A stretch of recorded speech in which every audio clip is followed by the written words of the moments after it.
and welcome back to another episode of Fan Behavior and F1 Podcast. I am Zoe, and once again, I am not joined by Hannah, but I am joined by a personal friend of the pod, Manvi from the Females Motorsport Podcast. Manvi, thank you for being on the show. Hi, Zoe. I'm so excited to be here. I definitely miss Hannah. No one can ever replace No Hannah one. because, it's just not possible. But I'm really excited to be here. I've actually never done like a race review podcast. Oh, So I'm fun. really excited. Yeah. They are fun. Like it's nice.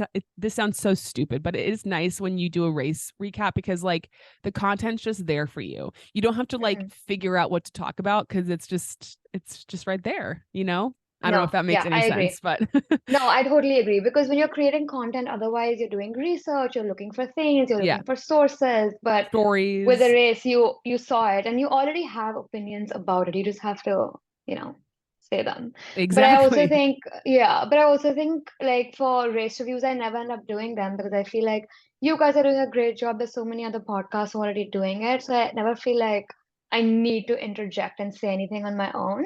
Sure. But I am excited. I'm happy. I'm very, very happy you're here. Just for some context for people who don't know, we met in June.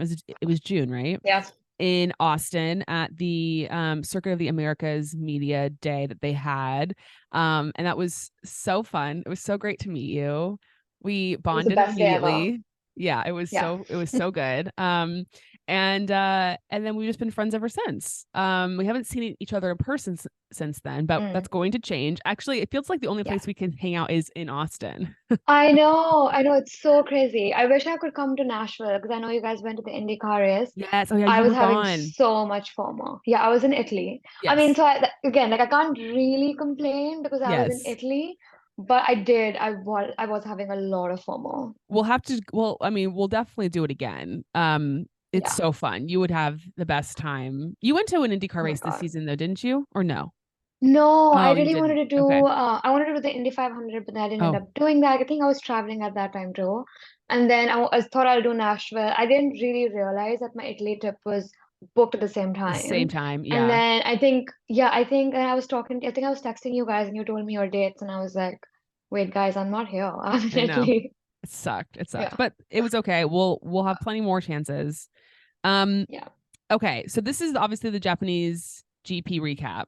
Um, quite a bit of news happened prior to like the actual race weekend that we need to get into. Mm-hmm. Starting off with what came to it was a bit of a surprise to me, but not like a once I heard it, I wasn't shocked, but it was the Oscar Piastri contract extension, which now he has a contract through 2026. Were you surprised by that? No, I think I feel the same as you. I feel like when it first happened, I was like, interesting. But if you really think about it, I mean, Oscar's performed so well this season. I feel like we've had such an amazing rookie after so many years. Performed so well in the right from the get-go. So I wasn't surprised that McLaren would want to lock him down. So yeah, I'm not surprised. I was surprised at the number of years. I was like, Yes. 2026, that's a long contract. I know even Lando has always had like a long contract. He's always been at McLaren. Yep. And McLaren has a history of doing longer contracts, but with a rookie, I feel like it's always, a bit of you don't know which way it's gonna go.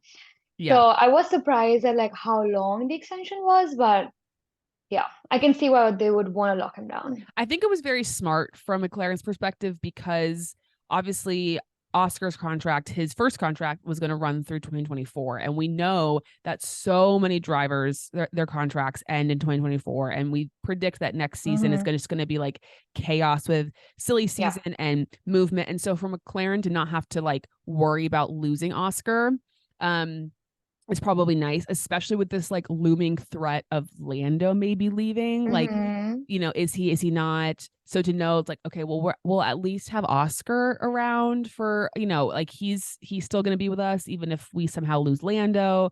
Yeah. So it was very smart on their end to be proactive about getting that contract signed, and I'm Yeah, happy I for agree. him. Same. I'm actually very, very fond of Oscar. When he Me first too. came in, I knew he always had like a great junior career, but I didn't really like know a lot about him. But I feel like this season he's just been so incredible. He's been on par with Lando for most of the season. They've been, just doing so well together. And when he got, the result itself in Yeah, Japan, I feel like he was like, yes, exactly. I deserve this contract. I did a great job. Like, fantastic. Exactly. And as you said, like he has had some bad luck this season. He's had some Yeah. unfortunate situations happen to him, but he like never gets too, he's just very Mm, even keeled. He just like it's very steady, doesn't get too high, doesn't yeah. get too low. Even the podium that he got this weekend, he wasn't like freaking out. He was just like, yep, Yeah. like I expected to get this. Yeah. Which shows that He's he's very, definitely very confident. yes, but also very like mature and very Yeah.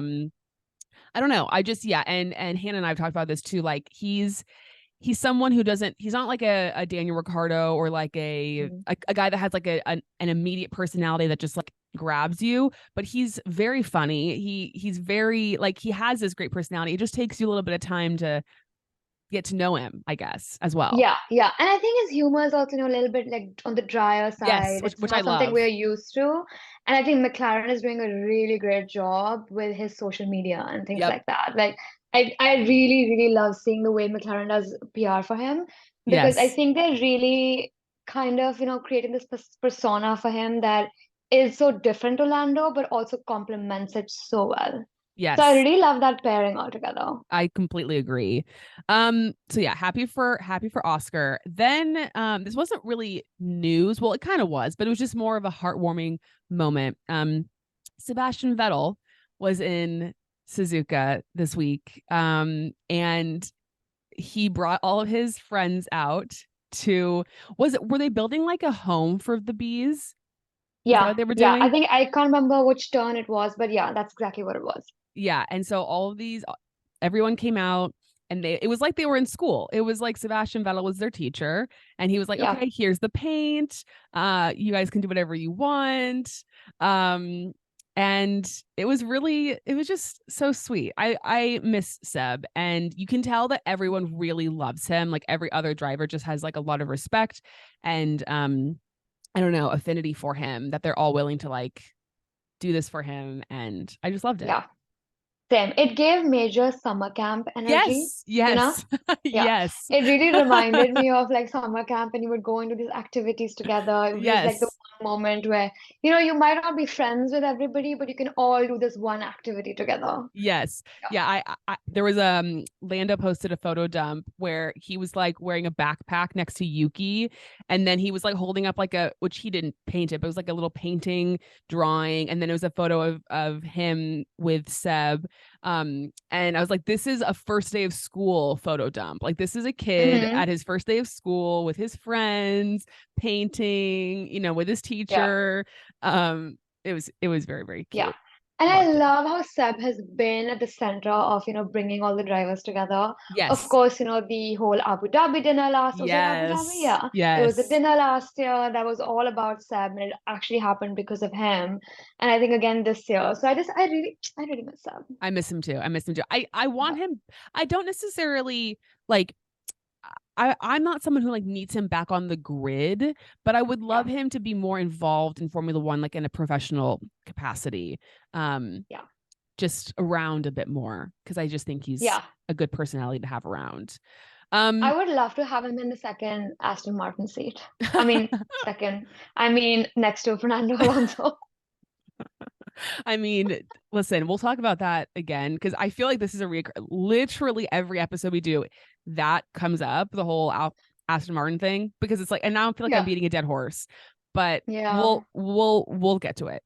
Yeah. And then the next piece of news, which is something that has been very up in the air for the last few weeks, we didn't really know what was going to happen, but it was the Alpha Tauri announcement. Now I Mhm. have so many thoughts. Okay, so they announced that Daniel Ricciardo, Yuki Tsunoda will be back for 2024. Liam Lawson will be the reserve driver, test driver.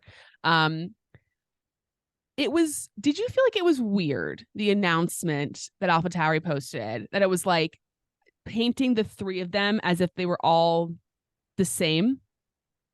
Yeah. It was definitely It's interesting. I always think about these things from a PR standpoint because that's Yes. my full-time job. I work in PR. So I Yes. always think about it from that perspective because obviously they know that so many fans were talking about this for so long. It was like a big hot debate about who's going to get the seat, who deserves it. I think most people, if not all, thought that they were all great drivers. They all need that seat, but like different iterations of who deserves it more kind of situation. So I feel like when they did that, they just wanted to make sure that they are, kind of pandering to all fan bases. And I think that also doing some damage control from Nick DeVries because that announcement didn't go as well as I think maybe they anticipated. Yeah. So yeah, I think it was probably a mix of things. It was definitely a bit of a PR move in my opinion, 100%. but I'm not mad about it per se because I do think if they didn't do it that way, then I'd be like, well, why aren't you talking about Liam? You should have. Yes. It's Yeah. out of pettiness. Right. So for those who missed it or didn't see it, AlphaTauri posted a video. It was like it was a video of Daniel, Yuki, and Liam, and the caption was something like, it didn't even make it clear in the caption that like Liam and Daniel are the drivers and Liam is the reserve. It was like, or Mhm. did I say Daniel and Yuki? Sorry, Daniel and Yuki are the drivers. Yeah. It just painted them all three as the same, which honestly, like, there is a world in which I would not be shocked, especially after what happened this week and just like the storyline going into next season. It wouldn't shock me if Liam ends up getting into the AlphaTauri at some Mhm. point during the season next year, whether that's Yeah. someone replacing Checo. Um, who Mhm. knows? Who knows? But like, it is Yeah. just, I mean, Red Bull, AlphaTauri, they had like a tough situation on their hands because and it seemed like Daniel was like guaranteed he had the seat. There was nothing that was going to prevent him from getting. And it's bothered me. And obviously, like, I'm a Daniel Ricciardo stan. Like anyone who listens to this podcast knows. Anyone who knows me just even just a little bit knows this about me. And but it's annoyed me the people that are like acting like they just forget the fact that Daniel has like won 8 times and has like 30, like they don't Yeah. even acknowledge that. And the Yeah. short attention span that people have or the short memory that people have with F1, like they only think about what happened literally like 4 months, 5 months prior. Like, I mean, look at Alex Albon. There was a time when Mhm. Yeah. people were like, Alex Albon needs to be out of the sport. He was out of the sport. And now everyone thinks he's a great driver. So it's Yeah. just funny to me how people they don't see the full picture all the time when it No, I comes. totally agree with that. Yeah. I totally agree with that. I also think that for so many fans who came in the sport, including myself, after 2020, 2021, we didn't really get to see Daniel in all his glory in the flesh when he was at Red Bull. Yeah. So I feel like for me, actually, like last year, I did like a summer project for myself, a winter project for myself, where I watched all the races, all the seasons from 2017 Oh, that's to awesome. 2020. Yeah, so I was like, I just really need to watch this. And I was also just having, like withdrawal basically. It was like Yep. during the off season. So I was like, I need Yeah. to do this.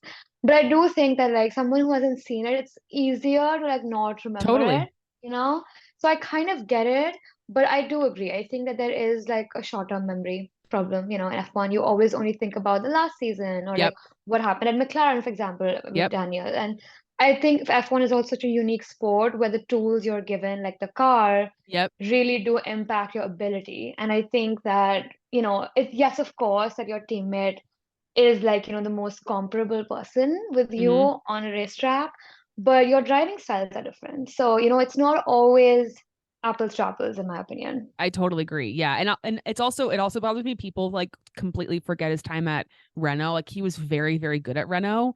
Yeah. Arguably like one of the top 3 drivers on the grid when he was with them because he like demolished Esteban Ocon. People don't even Mm-hmm. recognize that. But I think like that season they were teammates. Daniel finished 5th in the standings and Esteban was Mm-hmm. like out of the top 10. Like Mm-hmm. Mm-hmm. really demolished him. And Esteban is now seen as like a very solid driver, Yeah. So it's just funny to me how quickly things change. So anyway, Daniel had the seat. And then I don't know if you saw this, but there was actually some reporting going on that um the Yuki, that second seat, like it was getting to be kind of like, we don't know what we're gonna do. And then Honda stepped in Mm, and basically, financially, I'm assuming, obviously, yeah. supported Yuki. Yeah. So, which is interesting. And then obviously, given how the race ended today, I love Yuki. Again, if people listen to the show, they know how much I love him. But I do worry if we've reached maybe the ceiling of Yuki. Like, I don't know how much more left there is with him. I could be totally wrong. But there's just a part of me that, like, I love Daniel and Yuki, and as teammates, it's like all I could ever ask for. But there was a part of me when the announcement was made that I really was like kind of bummed, because I just feel like Liam, I don't know what else he has to do to get a seat.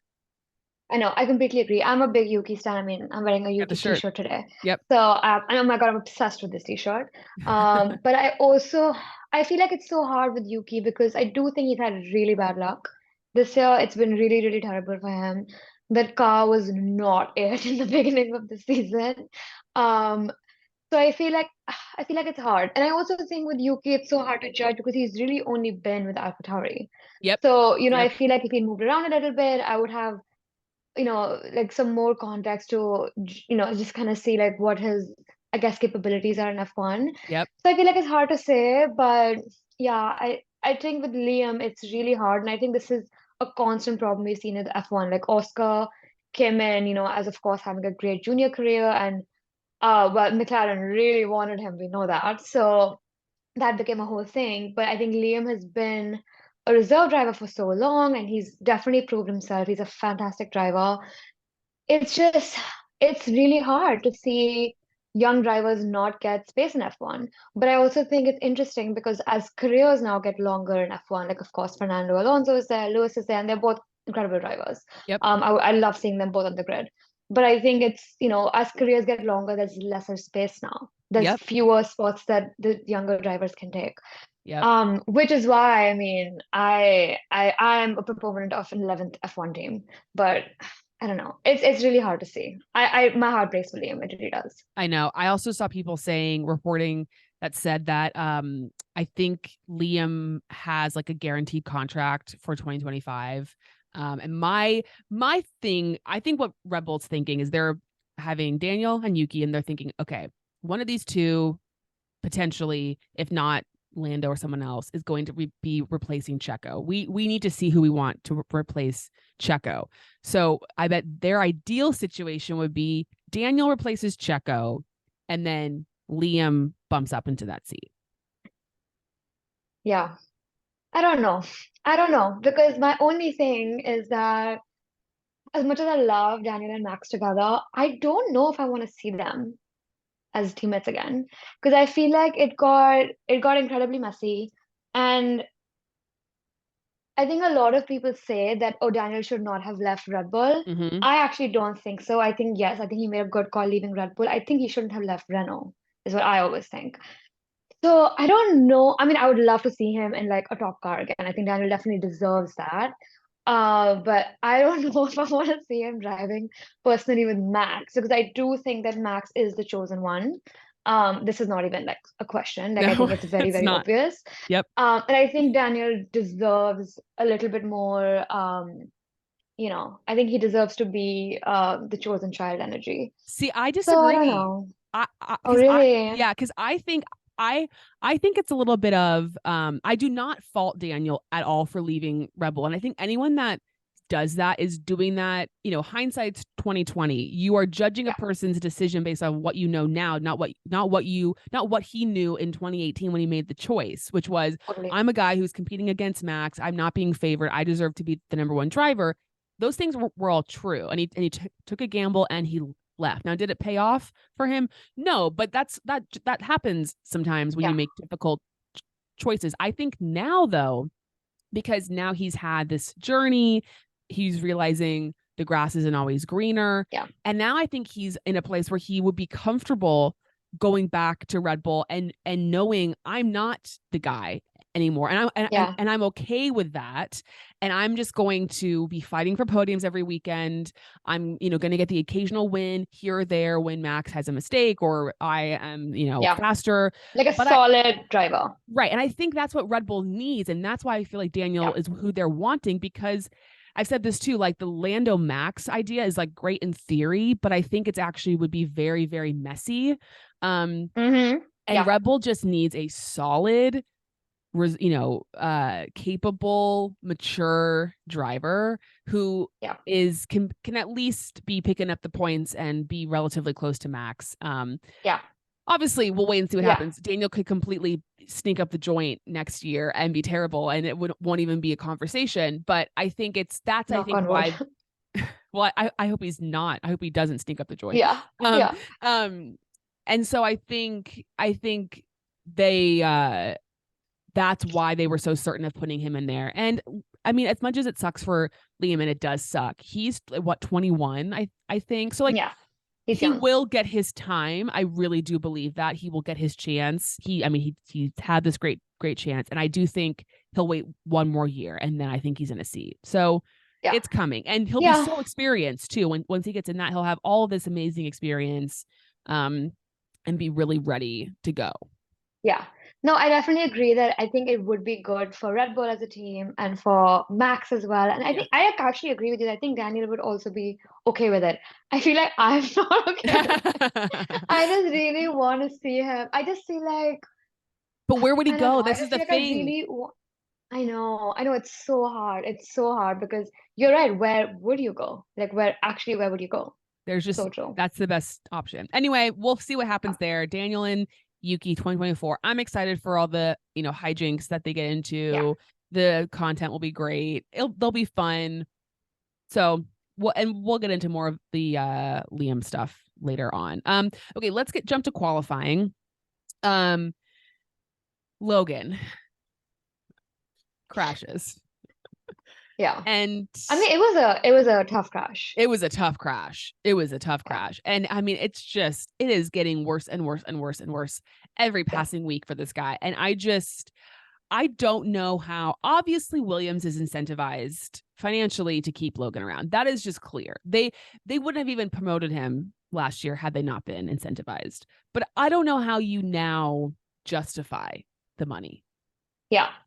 No, I agree. Also because obviously when you crash, the team has to spend a lot of money to fix the car. Did you see that one? I think did you see that one guy, the like mechanic who had like his hands in his head or head in his hands? He was just like, no. Yeah. The amount of memes that have come out of that crash, though, I have to say, like top quality. But I do think it's hard, especially for a team like Williams that may not have like the kind of finances that some of the bigger teams have. So I think it's definitely hard to, for Williams. I think I kind of get why, it works because I mean, F1, it's all about the money, it's all about the sponsorships, all about that kind of stuff. And I get that, yes, Williams now is like a US owned company. So I get why they would want to have an American driver. I do think that the impact is a little bit overrated. I don't think that the American fans and the audience are necessarily looking for an American driver. I think they are happy. I mean, they're content with it, but I think they'd be content without one also. So I don't know. I honestly think they'd be really happy to see someone like Andretti join the grid, in fact, more than they would be happy about an American driver.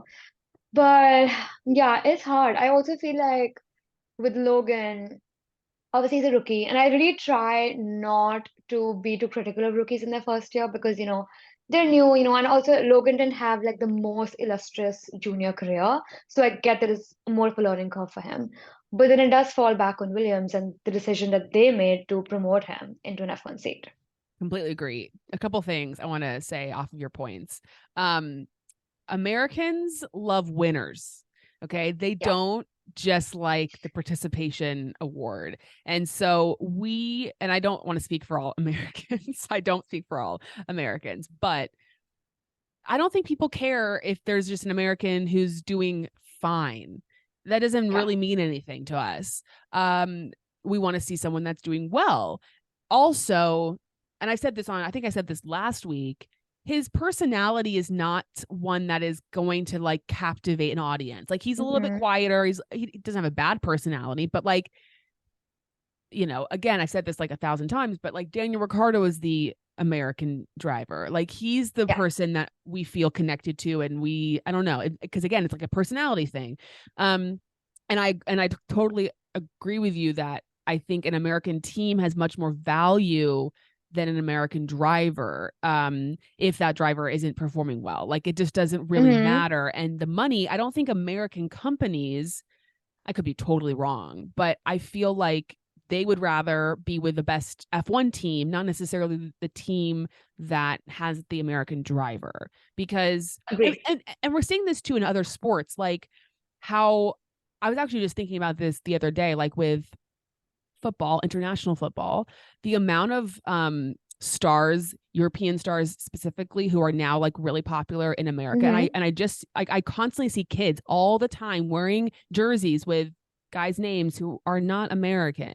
And it's like Mm-hmm. we're in a stage where it's like, I don't know, stars are very like international, and you don't need to have like the American star. It's like there's plenty of American kids who love F1, who like love Lewis Hamilton, who love Max Right. Verstappen.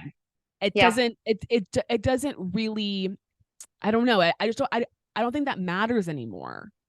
No, I agree. I don't think Logan is in his own pool of like, I'm the only American driver, so all the American brands are going to come to me because, I mean, you look at Lewis, he has a long-term relationship with Tommy Hilfiger. That's an American brand. Yep. So it doesn't really matter to brands. I think you're absolutely right. Like, what matters to them is what kind of pull you're bringing in from an audience perspective. Yep. And Logan, unfortunately, is not bringing that kind of pull just yet. Not to say that he wouldn't, later on. I mean, maybe, I think it's totally possible that when you are new to a team like Williams and you're struggling and you're still trying to get on grips with the car and your performance, maybe PRing things is not top of your priority list. So I can totally see why Logan is not really maybe opening up about his persona and things like that just yet. Those things could change. Right. So, but at least for now, I don't think it's really working. I totally agree. Okay, moving on to other people that did kind of poorly in qualifying. Lance, I think he qualified, I want to say P17 or something. I think you're And right. another bad qualifying from Lance. And just, I mean, again, when it rains, it pours. It's just been a tough Yeah. go for Lance. And I just don't have anything else really to say about it other than uh, yeah, I don't know. Do you have any thoughts about it? Yeah, no, I fully agree. I think with Aston Martin, I feel like they should be higher in the constructors right now 100%. because they just have not had that kind of consistency from Lance, unfortunately. He's definitely had some poor luck as well, but I definitely do think that they should be higher in the constructors. They shouldn't be struggling right now to hold on to like P4 in the constructors. So it's a little bit of a, yeah, I feel like, when the season started, we were all like, oh my God, Aston Martin is doing so well. I just don't think, of course, the developments have not been that great. You can see it from Alonso's performance too, it's kind of dropped off. But with Lance, I do think that uh yeah, the second half of the season especially has been really, really unlucky for him and really Y- bad Yeah, for him. it's been really bad. And yeah, as you said, I think McLaren is very, very close to catching them in the standings. I mean, there's a very solid chance Aston Martin will finish fifth, which is crazy to Mm-hmm. think that a team that has had 7 podiums is going to Mm-hmm. finish fifth in the constructor standings. That's how crazy this season is. If you take Red Bull out of it, like, it is genuinely, Yeah. I mean, Alpine is going to finish sixth probably, and they've had 2 podiums. That is pretty Yeah. wild. Yeah. Considering, how the rest of the field is shaking out. And yeah, I don't want to keep like piling on Lance because I've said my piece about him multiple weeks in a Yeah. row, but I wouldn't mind seeing there be a little shakeup at Aston Martin at some point in the future. That's all I have to say about that. Well, we'll see if that ever We'll happens. see. We'll see. Honda better come in and shake things up.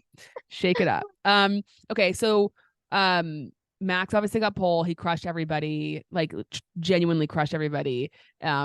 It was just like, okay, we're back in business. Last week, Singapore, that was, you guys had your fun, and now we're back to regular scheduled programming. Yeah, that's exactly what it was. I was like, yeah, yeah, Max, we know, we get it. And it was a fabulous lap time. It was an amazing. It wasn't even like, there was like a struggle. No, there was no struggle. He was like, yeah, all good. And I honestly have to say that I love how effortless he makes it seem. Oh, I Like know. even if you look at, other pole positions and stuff this year, even with Carlos in the past two races, you can tell that no, it's he's putting in everything he can. With Max, I'm sure he's putting in everything he can as well, but he makes it look so effortless. Completely agree. I mean, he was, I think, 7/10 up on Checo.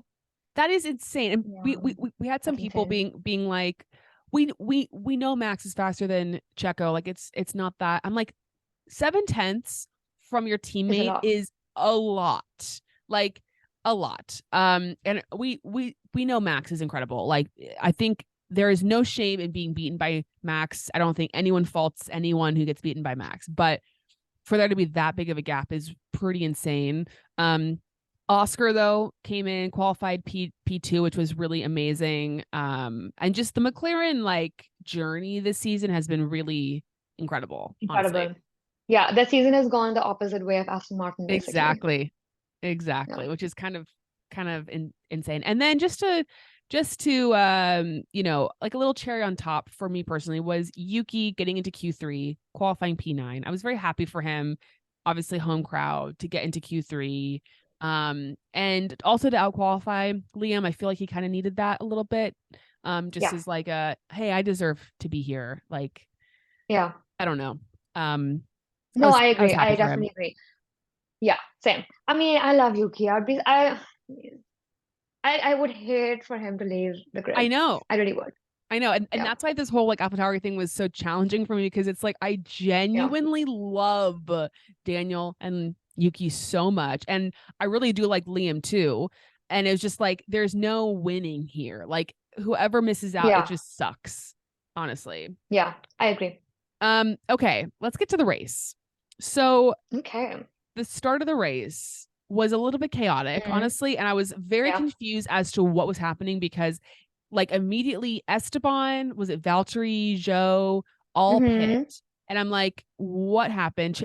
What is going on? Checo as well, and I think what we found out was that Checo kind of ran into Lewis, and then the damage from his car flew back and hit Valtteri's car. Is Yep. that Hmm. right?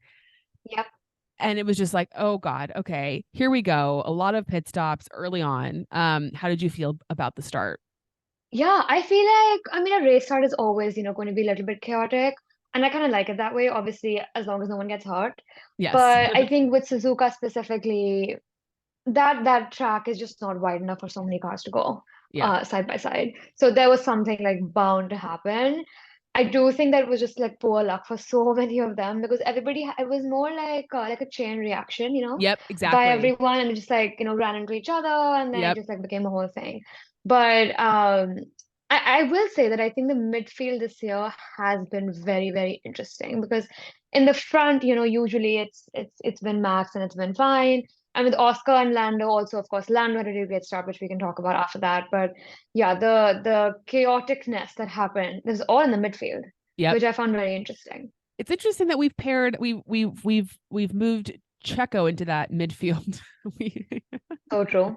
because I Yeah. was gonna say that Checo literally had the race from hell. He had to pit. Did he have to pit twice to change his front wing? Yeah. Then he has the safety car pit lane infringement because he overtook cars going into the pit lane. So then he gets a penalty for that. Then he comes out and he does just like I don't know what he was thinking on Kevin Magnussen, but just completely runs into K Mag. Yeah. Um, Yeah. and then it was just and then he retires the car. But then they're like, just kidding. Actually, we don't want you to have to serve your penalty next race. So Yeah. we're gonna have you just come back out, which I think the FIA is going to have to they're probably going to close that loophole quickly. I 100%. don't understand if it just seems very unfair if you have a penalty Yeah. and you didn't serve it because you had to retire your car, then you've retired your car. You don't just get to like come out and then do it and then retire again. I don't know. I just don't feel like that's I fair. 100% agree. I was actually so miffed about that. I was like, that seems really weird because, yeah, you decided to retire the car. Yeah. So you retired and then you can't just come back on the grid. It was definitely a little bit strange because I think that of course, if you want to serve your penalty, you serve it, do another lap and then retire the car. Yep. That's fine. That's fine with me. But it felt a little bit strange that he came back on track, did his penalty. I also don't think I've seen anyone else do that or this become an issue. And I think even like the commentators, I listened to Sky commentary, Yeah. and even Crofty and Ted Kravitz were discussing like, is this even like a thing? Even they were confused because I don't think this has really happened in the past that much. So I was very confused. I really did not think they would be able to come back on track. So when they did, I was like, that's it. That's a bit weird. Yeah. Well, they also were mentioning like Logan Sargent retired and he had penalties that he didn't serve. Yeah. So it's like, okay, Yeah. but then Bernie Collins, she read the regulations and said that you would have to have a grid penalty, or there's a chance you could have a grid penalty in the next race. Yeah. So I guess they wanted to avoid that. But it just, once again, and I actually saw someone, I saw a tweet that said Lando has the same amount of P2 finishes as Checo has this season, which That's is crazy. crazy to think about, Wow. especially given where McLaren started out and, had multiple races where they were just not fast at all. I And feel like I'm in shock right now. I I didn't know, even put that together. I know. And like, again, I feel like I just pile on to the same people every single week, but but it's like, I'm not blind, I see Yeah. what I see on the, Yeah. on the track. And like, I really feel like if Checo, they just don't care about Checo anymore. Like Red Bull as a whole don't really care about how he does. I mean, they do, but it just doesn't matter. So he's not under the same microscope as like Alex Albon was when he was with them, or Pierre Gasly when it was like they were fighting so much closer to the other teams and they were on sort of the back foot, so to speak. And I really feel like in some ways I'm like, has Checo been better than Alex or Pierre Gasly has been? Like, I don't know. I mean, he's won Yeah. races, but you could say that's because they've had the fastest car when he's been with the team. Yeah. I think this season specifically has been very, very weird for Checo. I do think 2022 he performed pretty well. I think he was great in 2021. I think he won all like the four big street circuits. I think he did reasonably well. And then 2021, I think he was also reasonably consistent. This year, I think and this is the year that Red Bull has been so much ahead, I think even more than Exactly. last year. So I Exactly. am a little bit confused about why that's happening with him. I don't know if the car doesn't suit his driving style. I don't know how much they've changed it. I don't know any of those things. I'm not a tech expert, but it is a little bit strange to me about how inconsistent he's been, Yeah. especially a track like Singapore, which he's always been like really great at. And I do think he's a solid driver. So I'm very confused what has been happening this year. He's had some bad luck, but I think like the crash with K-Mag, that was not bad luck. That was something, that was a misjudgment call from his side. Yep. So yeah, I'm very confused about what's happening. I definitely think he feels a lot of pressure. So maybe it's, that layered in as well, because I think a lot of people are looking at him and being like, okay, you don't deserve that second seat, or, whatever it is. Yep. So I don't know, maybe he's just, crumbling under pressure, but I'm genuinely confused by it. It's really, really, really bizarre. And I think I said this, I don't know if it was last week or the week before, but it would not shock me if Checo gets a very early contract with another team next year. Like, it wouldn't shock me Mm, if he finds a team early on and signs with the team rather than waiting for Red Bull to say you are not going to get an extension. Like, yeah, I could see him wanting yeah. it to be kind of his decision, wanting to go Mm. someplace new. That wouldn't that yeah, I wouldn't Yeah, be shocked that's by a that. good point. And I think Shaka would be a great addition to a team, especially a team like a midfield or like someone, in those ranks, just because he brings in a lot of money as Yep. well. Yep. So yeah, that's a good point. Okay, let's just quickly run through some of the other people that DNF'd. So you had Logan Sargent, which again, another terrible race from him. Starts from the pit I know. lane, already has the 10-second penalty even before he starts the race because they broke Park Ferme rules to fix his car, which was in complete shambles. So just already bad. And then he runs into Valtteri Bottas, which was terrible. And Hmm. I don't know exactly what damage he has, but they retired the car. Valtteri retires the car, Yeah. multiple pit stops, just disaster from him. Alex Albon, did you see why he retired, Alex? I think it was that I think he picked up some damage on Oh, the first corner, and then the car was just not performing. When he did retire, I was very surprised because I don't think they really talked about how much damage he picked up, so I was surprised. yeah. And then you had Lance, who actually I feel like had a decent race start. He was up at like P11 Yeah. at some point, and then I think that they said he had, was it rear wing damage or something like that? Like it was Mm-hmm. malfunctioning or something, and so then he retired. So quickly you had, I mean, 5 cars DNF'd, which was pretty crazy given that it was a dry race. Yeah. But tough for all those Yeah. I cars. feel like Suzuka's always a little bit chaotic, so yeah. Yeah, exactly. Um, do you think, just this is a bit of a tangent, do you think Logan will get re-signed for next year? That's a great question. I've thought about this a lot. Uh, Honestly, I don't know. I kind of feel like I wouldn't be surprised if they re-sign them just because they have like a bit of a financial incentive to keep him on. And, Williams is obviously like the new owner is a newer operation, like all of those things. So I can see the incentive that they would have. And Yep. again, I really, really genuinely don't like to be too critical of rookies in their first year. I could see, making improvements next year.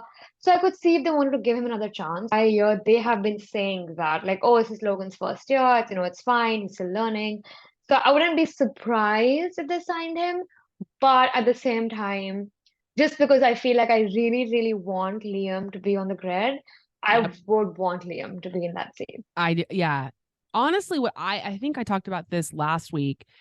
It would have been really fun to have seen Yuki with Alex at Williams Mm, and Liam with Daniel at AlphaTauri, because I feel like mm-hmm, Yuki and Alex already have a fun relationship, mm-hmm, and I think like Williams would really benefit from having two guys who are like experienced, have, mm-hmm. would be good. And then I think like Yeah. Liam would really benefit from having Daniel as a teammate because he could like learn a Mm, lot and gain a lot of experience. But obviously that's not going to happen now. But yeah. I just don't know how Williams can like, this sounds kind of stupid, but like even with like announcing Logan, it's like, hey, look, like Logan's resigned. Like no one's gonna be like, it's just there's nothing to like be Yeah. excited about with that, and Yeah. that's Yeah. so harsh. But like, Yeah. But you I know what you know, mean. there's Yeah. just been No, I get nothing. it. Yeah, it's going to be really hard, I think, for them to also kind of justify it because I think people will definitely kind of massacre that announcement because they'll be like, why are you resigning him? And like, you guys have made such good steps this year, like blah blah blah. But yeah, I feel like, with F1, it is truly like all about the money. Yep, It's like more like important than we would think. So yep. I would not be surprised. I personally would want to see Liam on the grid.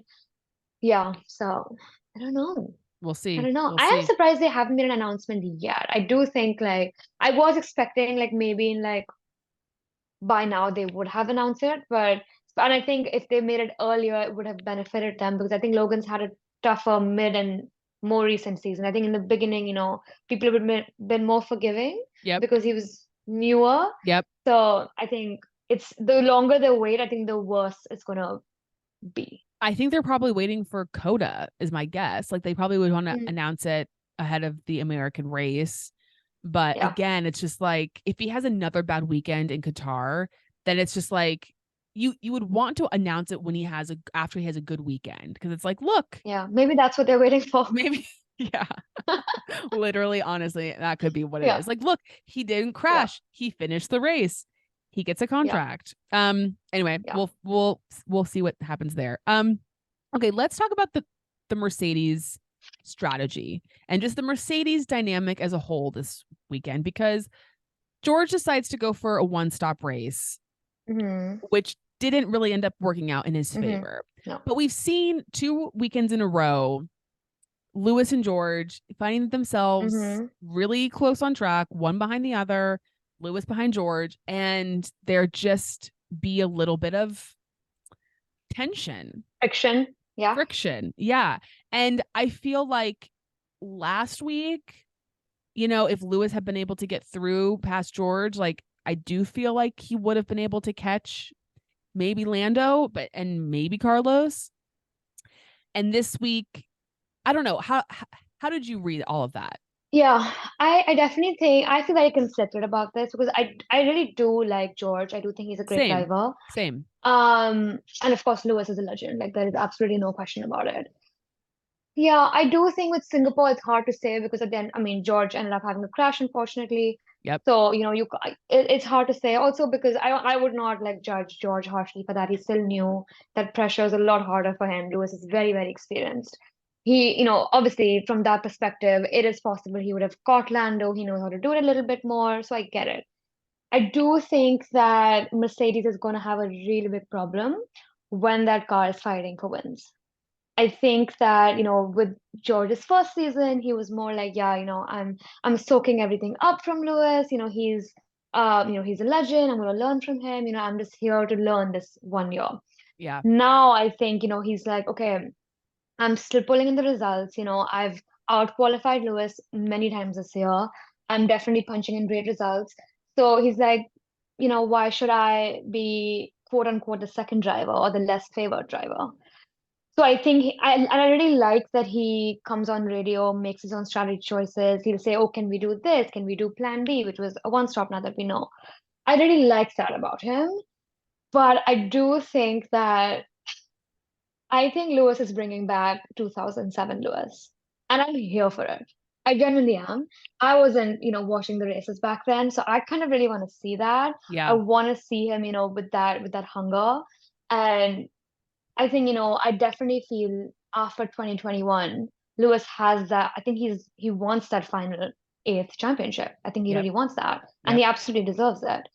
So I think it's gonna get tough. It's gonna get really, really tough. And I think Mercedes is really gonna have to step in and manage it because we've seen what happened in 2016. I don't think they would want a repeat of that. So it's gonna be hard. It's going to be very, very hard. Yeah. And they're both very stubborn guys. Like they both don't, which I mean, they all are on the grid. Yeah. Nobody wants to just like concede to their teammate, but um, they're both just very, I don't know, like evenly matched in a lot of ways. Hmm. And it will be interesting to see how that transpires over the course of like, Yeah. yeah, as you said, if they get to a place where they're actually fighting for wins more consistently and at the top, it does seem like they're kind of slipping a little bit. Yeah. Like it's been a while since they've been on the podium, I think. Right? No, I guess Lewis was last week, but Yeah. it just feels like they're not as consistently fighting for those top places as they were previously. So we'll see what Yeah. And I happens think there. it's more about like Ferrari because Ferrari's made a Yeah. really big step forward. Yeah. But yeah. I was laughing at Carlos saying that they were using his tricks against him. That was so funny. That was hilarious. I mean, he wasn't wrong. That's He exactly wasn't what George wanted wrong. to do.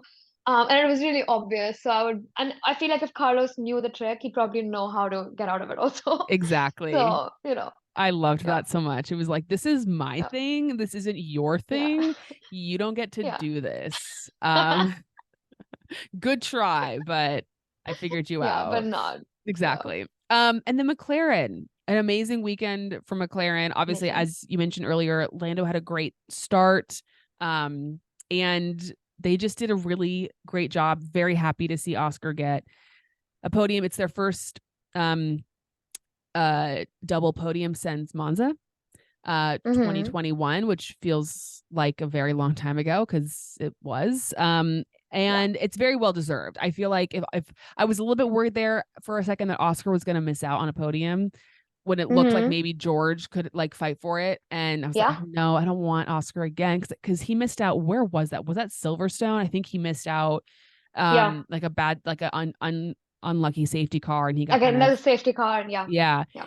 And I was just like, gosh, I just want him to get that podium. So I was really happy for him. And yeah, it's just I keep saying this every week it seems, but like I just love how each weekend the diversity of the podiums keep changing around. And like you get all these new people on the podium, and I mean Max is a constant, but Yeah. really like any weekend outside of like a handful of drivers who just are in really bad cars, you really don't know. Like anything is possible. And 100%. I think it makes it exciting, like very, very, very exciting. Yeah. I think we're starting to see the effects of the cost cap a little bit with everything except Red Bull. I think everybody else is just so much more competitive with each other. Yep. I think the cost cap is like can be largely credited for that because a team like Mercedes and Ferrari who do have so much more money or so many more resources at their disposal, they have to be a lot more stingy now with all of that. So Yep. it has brought the grid a lot closer. Totally agree. Also, okay, so when they gave out the trophies, I was like, these trophies look kind of weird. Like they're kind of strange looking. Obviously, they had that they had the like little you can like kiss the trophy, which is also kind of strange to like light it up.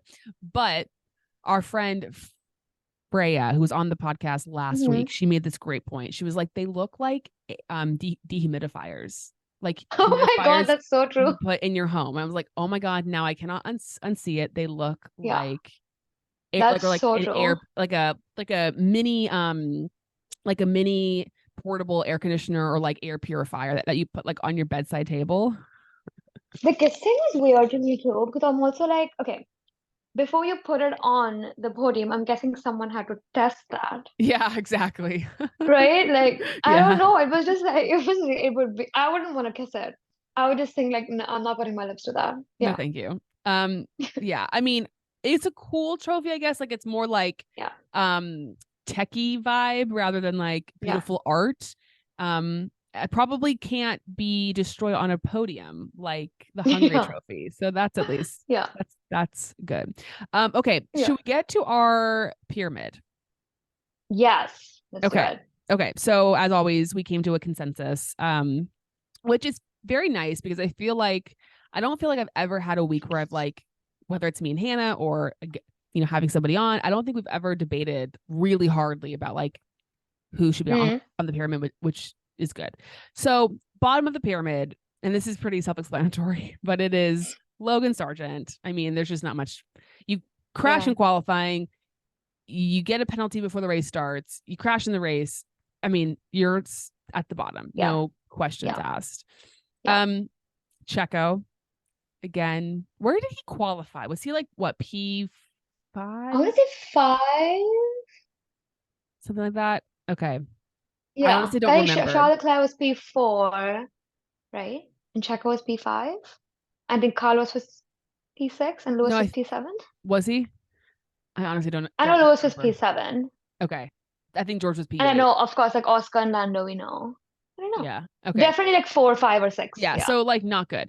I mean not good for the Red Bull. And then Yeah. obviously just everything that happened during the race and just pure chaos. And then the final pyramid spot at the bottom is Valtteri, who again is just I feel bad for Valtteri because I just feel like has become completely Yeah. irrelevant.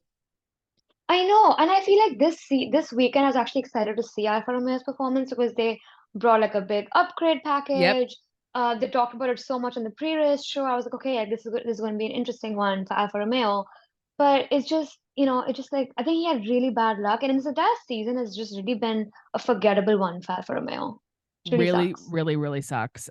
They like it's Hannah and I joke about this because like whenever we do anything that like requires us to like go through the grid, like we'll go through each team and like so often we'll be like, we're forgetting a team, we're forgetting people. And like it's always Alfa Romeo, which is just like Yeah. because I think this is why there's certain teams that you remember for the wrong reasons.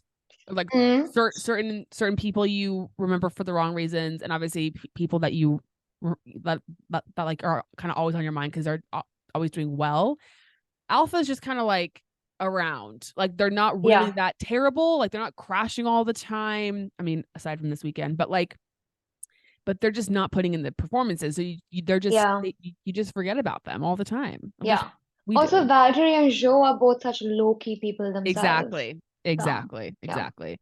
And then middle of the podium, I mean, pyramid, we always confuse the two. Middle of the pyramid, we have Mercedes and Ferrari because decent weekends, good Yeah. points, but like this is not good enough for those teams. They're wanting to fight for now I just said pyramids. They're gonna want to fight for podiums rather than like finishing P5. Yeah. Yeah. I agree. I feel like they didn't have like a terrible weekend. Yeah. Still like got great points. All four drivers performed pretty well, Yep. but not like anything, to write home about. Exactly. And then top of the pyramid is Oscar Piastri, qualifying P2, finishing the race P3, getting his first podium in F1. Incredible performance. Very happy for Fantastic. him.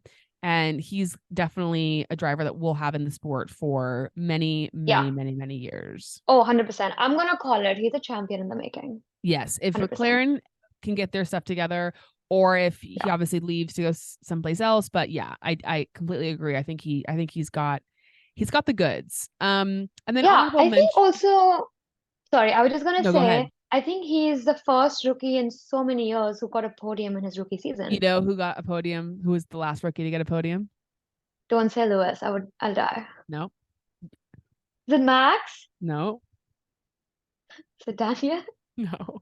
Lance The Seb? Stroll. Lance Stroll. Stop. Yep. I was thinking Baku. of like Lewis I and know Seb exactly. and Max. Baku 2017. Actually, a race that Daniel Ricciardo won. Lance Stroll Oh my was God, on yes. the podium. Yep.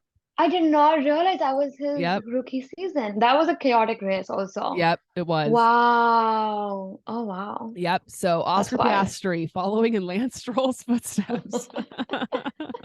And he's in good company. He also has Lewis. So Exactly. yeah. He also has Max, like Yeah. a lot of great people. And then honorable mention goes to Red Bull. Obviously, they won the constructors championship this weekend. Was never a doubt, but What a crazy season for Red Bull though. yeah, Insane. yeah, very, very, very crazy. I've seen a lot of really mean memes of people like, because they had like the picture of like Max, Christian, and then Checo, and people have Uh-huh. X'd out Checo's face or been like, Oh my God, that's so mean. it's so mean. And I'm That's like, so mean. you guys, because like people keep on saying, oh well, Max could win the constructors even without a teammate, which Mm, maybe is factually true, but like, the yeah. reason they won in Japan is because of Checo's points. You know what I mean? Yeah. Even if they could have, in Yeah. theory, won without him, they did Yeah. win Yeah. today because Checo, gave them points. So, Agreed. and that's just tough. That's tough. Yeah. Okay, let's get to our fan and foe of the week. Okay. Would you like to start with our? Sure. Let's start with our foe so we can end on a positive note. Okay. So my foe this week was the announcement, or rather speculation, that FIA said no to three of the four bidders for the 11th F1 team. I am a massive, massive proponent that we need an 11th team right now. I feel like I really want to see more young drivers on the grid. Also, I mean, there is space for an 11th team. Like, why don't we have one? Especially because so many people are interested. They have the money, they have the backing. Like, it's just like a money thing. It's like the dilution fee and all those things. Like, all those conversations keep happening. Yeah, And I get it. Obviously, as a team owner, your priorities are different. But I think from a fan engagement perspective, I think I wouldn't be mad with some novelty. I think it would be really great to have an 11th team. Um, I also just I feel like the reasons that are being touted for not having 11th team are just not they're just not that valid, personally. So it kind of sucks. We still have Andretti apparently in the yeah, in the mix. I think they're the only ones now that stand a chance, apparently. So I'd be happy to see. I'd be so happy actually. I'd be ecstatic if they were able to build an 11th team. I don't know if it's gonna happen because I feel like Stefano Domenicali literally keeps saying that they don't think he needs an 11th team. So if he's saying they don't need one, then we're probably not gonna get one. But I really want him. I I know really do.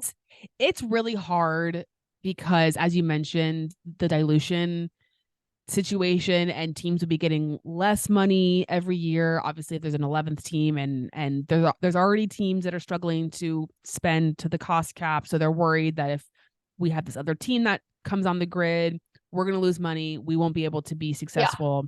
Yada yada yada, and all those concerns are valid, and this is so different to other sports. Like if you're talking about the NBA or the NFL or some other, sports that like add teams, but the real for those leagues, they're adding teams in cities where they can like capitalize Mm-hmm. on like the city and bringing in funding through that capacity. You don't have that in F1 because you don't have Yeah. like I mean, I guess Ferrari is like the Italian team and they'll, but it's just a different situation. So it's harder for teams to bring in the money because you don't have that allegiance to like, oh, I'm from this place, so I support this team as much as you would in other sports.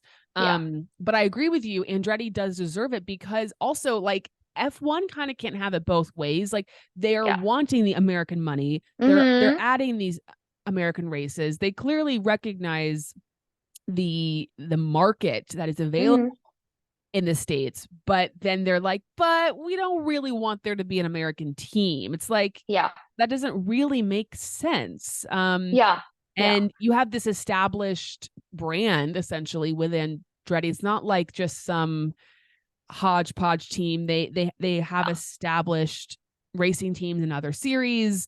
And I agree. I do think that it would add value. And I also agree with your point that like 20 seats is just not enough seats. And I get the idea of like that's why they're so valuable, but they're not valuable because we've seen that like people can just pay to get the seats. Like there's people that are deserving of racing seats that don't have them. And I don't think we'll ever get to like an IndyCar place where there's like tons of drivers and but I do feel like there needs to be, I don't know why you wouldn't want to have more great personalities, right, exactly, great drivers and great people and like to lose. We have place for one team. We definitely have place for one more team.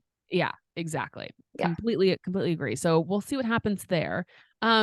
My foe, and this kind of, I guess, sort of goes with yours in a way, but it's that Liam Lawson does not have a race seat, which is really just unfortunate. And I never thought that I'd be so like gun-ho about Liam getting a race seat, but it just sucks. And like I said this in a TikTok, but like there's a number of people that I feel like don't deserve a race seat. Like he deserves a seat over there. And I know F1's not fair. Like that's just the way the sport works. But I do take solace, I guess, in the idea that I think he will be on the grid very soon. I agree. I feel like a team has to recognize that he is a good driver. He's also going to be driving now for the foreseeable future. I don't think Daniel's going to come back for Qatar either. So I think he's going to have at least one more weekend. And I mean, Nick DeVries had one race last year and got a seat. So, I mean, I would be like, and I would think it's really, I wouldn't be very surprised if Liam did not get a seat in the next 2 seasons. Completely agree. Yeah. That will be kind of crazy that Daniel's first race back could be Coda, where we'll all be. That'd be fun. Oh my God, that would be insane. I know. That would be crazy. Also, there is no quota without Daniel Ricciardo. So 100%. Yeah, it's like impossible. Okay. Would you like to share your fan? My fan is Lewis Hamilton's helmet because I cannot get it out of my head. Yes. I'm so glad you brought that up. I didn't even know a helmet could look like that. It's amazing. I mean, I feel like you're always also just so used to seeing Lewis in like one of that green one or the purple one. I haven't seen something like this before, like that chrome kind of like silvery finish. It was just so beautiful. It was beautiful. I loved it. I thought it looked so cool. And he just always has just like the coolest stuff, like always. Incredible style. I hope he keeps using it. I agree. My fan is, I don't know if you caught this, but it's that Max Verstappen said that he does not like podcasts, which as a podcast host, I absolutely love. So for those who missed it, it was in the cool down room after the race, and Lando made the joke about how the cool down room is Max Verstappen's podcast, and Lando said something about, back on Max's podcast, and I think Oscar was like, and with a new guest, and Max was like, I don't like podcasts, which is the most Max Verstappen thing ever. Like the most Max Verstappen thing ever. Max doesn't like podcasts. I guarantee you. Like, I bet you he doesn't really even like music that much. I bet when he like runs or when he does anything, like I'm sure he has some music going on, but I bet he likes just complete silence. Yeah. No, I can totally see that. What I actually also loved about that conversation was Lando saying that, oh, like next up on Max's podcast. Because I just love when drivers get into like meme culture. I really love it. Because I'm like, okay, you do know what we're talking about. Like you do know. Um, so It's so funny to good. see Max be like, I don't like I podcasts. don't like podcasts, which Like, I kind of love that he just doesn't care I what comes out know. of his mouth. I Yeah. know. I think it's great. I mean, I love Yeah. the honesty. Okay, Yeah. I'm just gonna quickly run through some of the questions people left. Honestly, a lot of them we've already covered, but Mm, because a lot of people have been asking if we think they're going to change the rule that allowed Checo to serve his penalty, and I think they will change the rule. I agree. Yeah. Yeah, and then a lot of people saying Liam Lawson to Williams, which I think they're making a strong case. I agree. I think I could make a presentation for Williams about why they should have Liam Lawson. I know. I wonder though, like, would AlphaTauri, because it does seem like Liam signed the contract to be the reserve driver for next year for AlphaTauri. So, like, Mm. would AlphaTauri kind of fight them on that? Like, do they want to get rid of Liam? I mean, they probably maybe they don't really have a say at this point. I don't obviously Yeah. know how that works, but Yeah. I feel like contracts in the past 1 year, I've realized in F1 are just not as airtight as we think, they are. I think especially after the whole Oscar drama that happened, I'm like, okay, so yeah, you have a contract, but it doesn't really matter. exactly. But yeah, I mean, I feel like if Liam got a seat, then I think he would fight tooth and nail to get that seat and not be a reserve driver. So I would I imagine he has a lot of incentive to do that. But I don't know. I still feel like Logan will probably get signed next year. yeah, But we'll see. no, We'll see. let's see. Okay, final question for you, which is a question we ask all of our F1 guests, and maybe you've already heard it before, but it is our F1 dinner party question. So you get to go to a dinner party with 3 current F1 drivers and 1 team principal. Who are you inviting? That's a great question. I have heard this question before, but I did not prep for it. I really should have. That's the point. We like to put people on the spot with this question. Fair, fair. Okay. I think I'm gonna okay, let's go with drivers first. It has to be current drivers, right? Yes, current drivers. Okay. I think I know. Okay. Because I definitely thought about this. I think I would want Lewis, Daniel, and I think Lando. And I have a reason for this. I Please. think Lewis has obviously a bit of a sobering personality as opposed to Daniel. But I think Daniel really brings it out from Lewis. Like 100%. he made Lewis do a shoey. Yep. And I don't think he would ever do it with anybody else. So I Agreed. feel like they really bring it out in each other. Like even during Lewis's peak in Mercedes a couple of years ago, when Dan was at Red Bull, they used to have the best time in like press conferences and things like that. So I think they really bring it out in each other. Yep. And I think with Lando and Daniel have a seemingly good relationship. Lewis has like a almost like a father vibe for Lando. Like I feel like he's always Mentor. mentoring him and saying how proud he is of him and all those things. And also that way, like I will not be the youngest person on the table, so I would like that. And I think Lando would be great at documenting the Yes. entire the They entire all would now. be. Daniel's got the JPEG account. Yeah. Oh, Um, true. He does too. Yeah. yep. So you'd have a lot Yeah. of pictures. I Yeah. love it.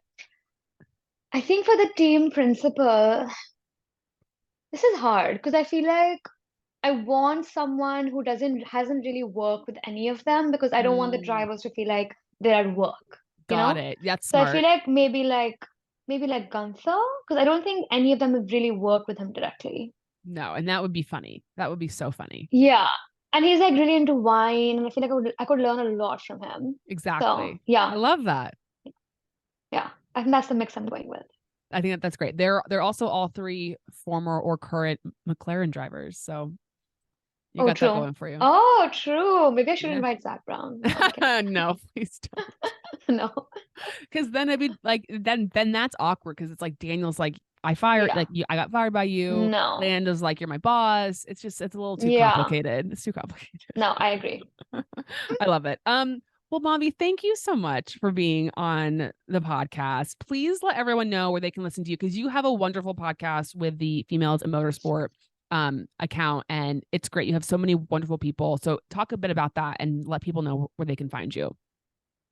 Yeah, so as Zoe mentioned, I host and produce the Females in Motorsport podcast, We do a bunch of guest interviews. I mean, if you're familiar with Females in Motorsport, you already know that the ethos of Females in Motorsport is to highlight women who work in the industry. So we try to have a bunch of guest interviews and things like that. I'm trying to do more race recap things for F1 Academy and those kinds of series, but it's been a little bit hard because F1 Academy was not being broadcast. But Yeah. I'm gonna try to do more of those things. So yeah, check out our podcast. We're on like Apple, those good things. But of course, Females in Motorsport is on Instagram if you guys don't follow us yet. And yeah, I love that's it. pretty much it. What's like one really good episode? Like if you were like, check out our pay or our show, like this is an episode that really like encapsulates who we Yeah. are. Would you have one that you'd recommend? Yes, great question.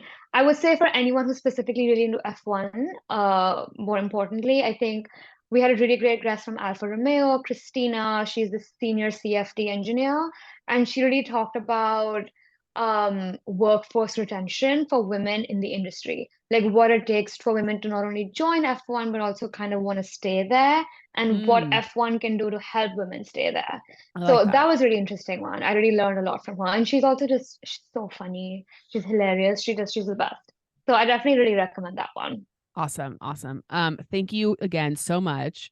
Do you know how we end our show? Yes, I do. And Okay. I'm ready. Okay. Good. Okay. Please, whenever you're ready, finish off for us. Oh, Shante. I love it. Thanks, Manvi.